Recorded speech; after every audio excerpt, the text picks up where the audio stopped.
Bon dia alegria, est-ce que tout va bien? Bienvenue dans cette vidéo les amis, capitale pour la chaîne. S'il vous plaît, l'information qu'on va voir aujourd'hui est cruciale dans notre avenir à toutes et à tous.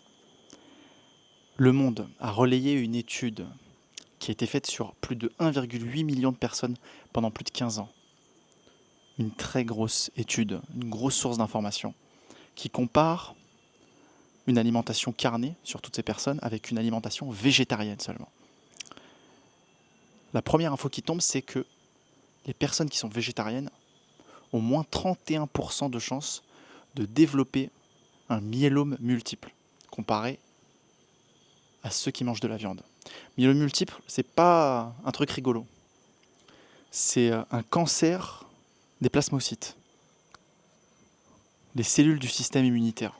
Un cancer de nos anticorps en quelque sorte. Qui va avoir en fait, on va avoir un problème au niveau de nos os, au niveau de nos reins et donc forcément au niveau de nos systèmes immunitaires. Et effectivement, on peut ne serait-ce qu'imaginer déjà le problème que ça crée, l'avalanche que ça crée sur tout le reste de notre système. Mais on va s'attarder aujourd'hui sur pourquoi, quand est-ce qu'on mange un aliment qui est censé être super nutritif, super riche en protéines, essentiel à notre survie, comment ça se fait que dans des études aussi sérieuses qui viennent juste de paraître, très récentes, février, ça c'est sorti en février là, 2026, comment ça se fait que notre système immunitaire n'est pas du tout content quand on lui donne à manger de la viande rouge? Donc viande de bœuf, viande bovine, viande de porc.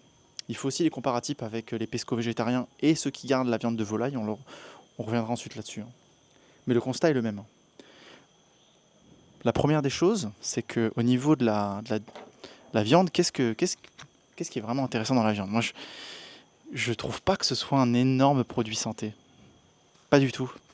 D'ailleurs, je m'en passe depuis 2018 et je suis en pleine forme. La viande, déjà, elle contient des graisses saturées. Ça, on en parle très peu. On parle toujours du cholestérol, etc. On s'en fout du cholestérol. Les graisses saturées, ça c'est hyper important. Parce que les graisses saturées ne devraient représenter que 10% de nos apports en graisse total. Le problème étant que ces graisses saturées, qui sont en énorme quantité, de plus en plus grande quantité dans ces viandes de plus en plus grasses, puisqu'on vend la viande au kilo, hein. On ne vend pas la viande au bien-être que ça procure. Les vendeurs de viande, qu'est-ce qu'ils veulent? J'ai travaillé dans l'industrie. Ils veulent vendre au kilo. Donc tout ce qui va faire augmenter la masse corporelle de votre viande dans un temps record, c'est bon à prendre. Que ce soit en circuit court ou que ce soit l'industrie, parce que je vois venir avec les oui, non mais le petit producteur du coin, c'est la même chose. C'est la même chose. Ces graisses saturées, qui de toute façon sont présentes dans la viande, sont inflammatoires. Beaucoup de personnes vont vous dire oui, les sucres c'est dangereux. Les amis, même si vous mangez du sucre de très mauvaise qualité, votre corps a au moins 4 mécanismes de défense pour combattre le sucre de mauvaise qualité. On peut prendre l'exemple des fibres, qui réduisent l'assimilation des sucres. On peut prendre l'exemple des graisses, qui réduisent aussi l'assimilation des sucres. Ensuite, votre foie, s'il y a trop de sucre, il va dire oh, on va mettre dans des réserves de glycogène. Il transforme carrément le surplus de sucre en glycogène qui va stocker dans les muscles et dans le foie. Et s'il y a ce problème-là, on a quand même trop de sucre dans le sang, il y a l'insuline qui va venir réguler votre glycémie pour des raisons de survie. On est taillé, notre corps est pensé taillé pour gérer ces problèmes de sucre. Vous savez pourquoi il n'est pas taillé? Pour les graisses de mauvaise qualité. Les graisses saturées, ce ne sont pas des graisses de bonne qualité. Nos membranes cellulaires se reconstituent avec des graisses.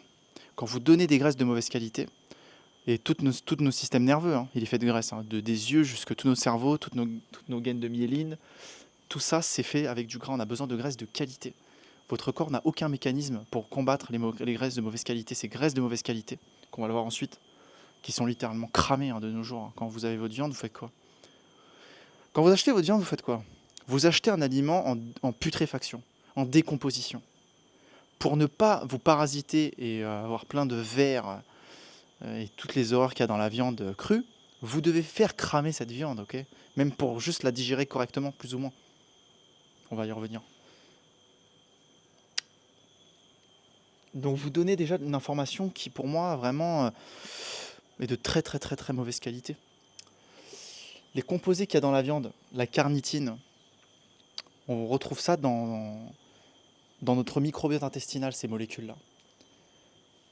La carnitine qui est une des plus connues, la choline, une des plus connues également, choline qu'on retrouve partout, dont aucun végétarien, végétalien ne manque, mais qui en surplus est néfaste pour notre santé, intestinale notamment.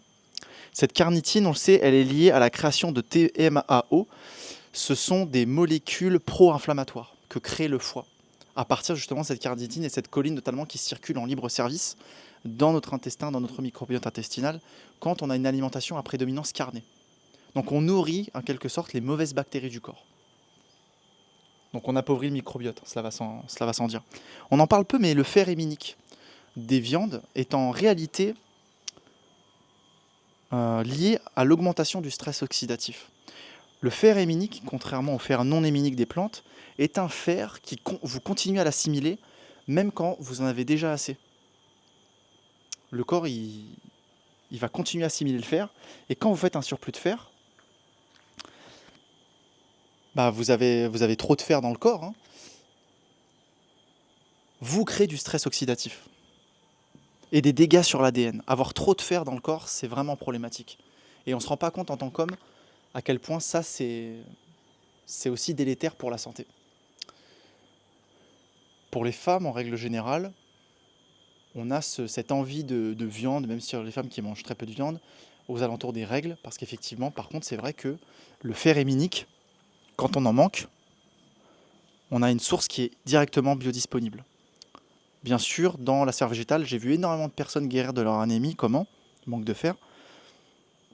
Avec des sources de fer végétales qui sont plus intelligentes, qui respectent justement ce cycle naturel et qui vont augmenter. Quand le corps a besoin de fer, il va augmenter naturellement l'assimilation du fer, parce qu'il rentre en compétition avec beaucoup d'autres oligo-éléments et assimilation d'autres minéraux, comme le zinc par exemple.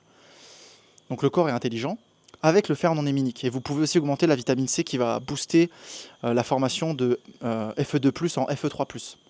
Le Fe3+, étant le fer héminique, et le Fe2+, le fer non héminique. Et la vitamine C va transformer le fer non héminique en fer, entre guillemets, héminique, mais juste ça va augmenter son assimilation, pour dire des termes corrects. Restons dans la viande et ce qu'elle représente. La viande contient des hormones de croissance, l'IGF-1, qui, on le sait, est lié dans toutes les apparitions des cancers et toutes les maladies auto-immunes notamment, parce que ça augmente la prolifération des cellules. C'est comme si, quand vous mangez des hormones de croissance, ce que le corps produit déjà naturellement dans son sommeil en quantité raisonnable et suffisante, quand vous créez encore plus de molécules de croissance, j'aime beaucoup prendre la citation du Dr Michael Greger, notre Saint-Père à tous, qui dit « c'est comme donner trop de Lego à un enfant pour faire sa maison ». Voilà, vous donnez une boîte de Lego à votre enfant, il faut faire une maison, mais il y a 3 fois plus de Lego. Qu'est-ce qu'il fait l'enfant ? Il fait une maison qui est complètement difforme. C'est ça qui se passe dans votre corps quand vous consommez beaucoup trop d'hormones de croissance. Surtout des hormones de croissance qui, dans le cas des produits d'origine animale, vu qu'encore une fois on vend la viande au kilo, on veut que cette viande grandisse le plus possible. Donc les animaux, ils sont complètement boostés, dopés, complètement en mal-être même de cette hormone de croissance. Ils grandissent tellement vite d'ailleurs que les poulets, des fois, ils peuvent même plus bouger, quoi. Ils sont à terre et ils sont là, ils agonisent, ils grandissent beaucoup trop vite. Et ça se retrouve en fait à un certain niveau dans nos cellules. On mange des animaux qui sont des enfants, premièrement, et surtout des animaux qui ont grandi bien trop vite. Et surtout, un truc qu'on ne parle jamais. Il n'y a pas de fibres et il n'y a pas de vitamine C dans la viande. Toutes les personnes qui ont une alimentation à prédominance carnée, ou qui sont pauvres en fibres, donc qui vont manger leur viande avec du riz, du pain, on va voir ça dans une prochaine vidéo, des pâtes, etc. Bon, pas de vitamine C, déjà il n'y a pas de collagène. Tous vos produits à base de collagène, c'est du BS, ok ? J'ai vu la mode passer des suppléments en collagène et tout le monde cherchait ça.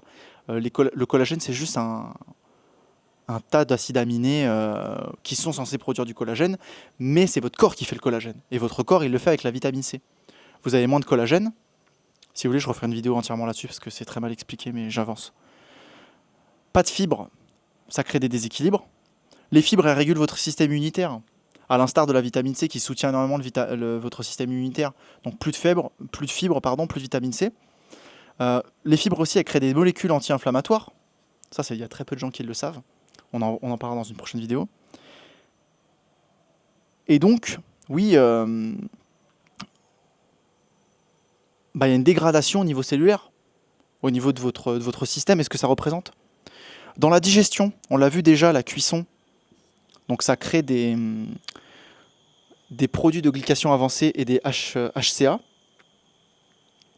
qui sont des amines hydracycliques, qui sont néfastes pour la santé. La digestion est plus lourde, on a plus d'acidité grassique, on a besoin de plus d'enzymes pour digérer cette viande. On a un système herbivore, on n'est pas un système carnivore. Les carnivores, ils ont une physiologie avec un système, un microbiote très très court, donc ils digèrent très très vite la viande, et ça ne leur crée pas d'inflammation. Nous, oui. Donc évidemment, problème sur les reins parce que ça libère des déchets métaboliques, comme l'ammoniac, comme l'urée.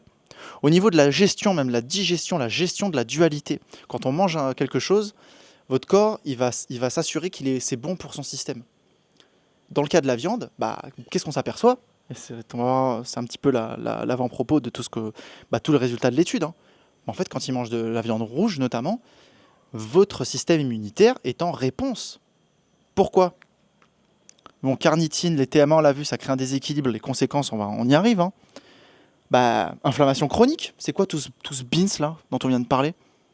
C'est quoi tout ce bins là? Inflammation chronique, plus de radicaux libres, plus de déchets à gérer, moins d'antioxydants, on lui donne moins d'antioxydants, et tout ce qui gère l'inflammation, on donne plus d'inflammation et on lui donne moins de chances de gérer l'inflammation. Pourquoi est-ce que vous croyez que je m'embête à manger autant de fruits et de super aliments réputés, fruits, légumes, pour leur réputation très antioxydante, très hydratante, etc. Parce que tout ça, en fait, ça vous déshydrate, ça augmente votre inflammation, ça vous fatigue encore plus. Super, votre aliment millénaire santé, vous le mangez, après, il faut que vous alliez au lit et dormir pendant 2 heures. Moi, je ne suis pas du tout fan de votre super aliment. Plus d'agression, moins de protection, on l'a vu. Et après, derrière, il y a tout un tas de conséquences dont on va voir sur les cancers. Ce que relaye le monde. Là, on parle juste des myélomes multiples. Juste un problème au niveau de votre système immunitaire. Votre corps réagit à la consommation de viande rouge. Au niveau général, qu'est-ce qu'on a là? Si on quitte un peu la sphère scientifique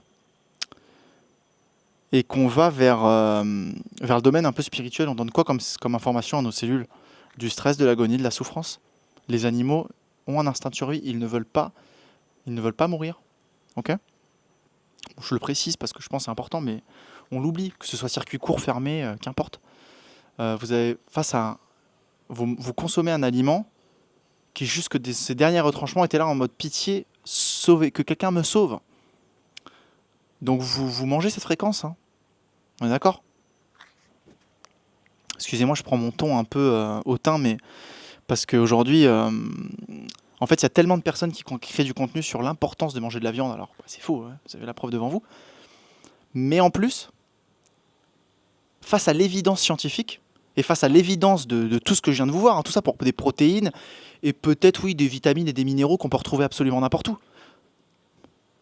J'ai du mal à vous comprendre, encore. Et le souci, c'est que les gens le comprendront dans 30 ans. Parce que je vais exister dans 30 ans. Et on va être, je ne serai pas le seul, des anomalies au niveau scientifique, au niveau de notre santé, au niveau de notre jeunesse, de tout ce qu'on est en train de faire. L'avance qu'on a par rapport à cette société qui est dans un statu quo et encore en train de consommer des animaux, dans 200, 300 ans, ce sera vu comme on voit aujourd'hui le cannibalisme. Sachez-le. Parce qu'il y a des anomalies comme moi qui vont de plus en plus apparaître. Brian Johnson est végétalien, pour ceux qui connaissent la ref. Ok? Donc je prends un petit peu, je suis navré si je suis un petit peu tranchant dans mes propos ce matin, mais je voulais vous partager ça dans le cœur, mais aussi dans l'avertissement, dans la prévention, de qu'est-ce que vous êtes en train de faire vraiment.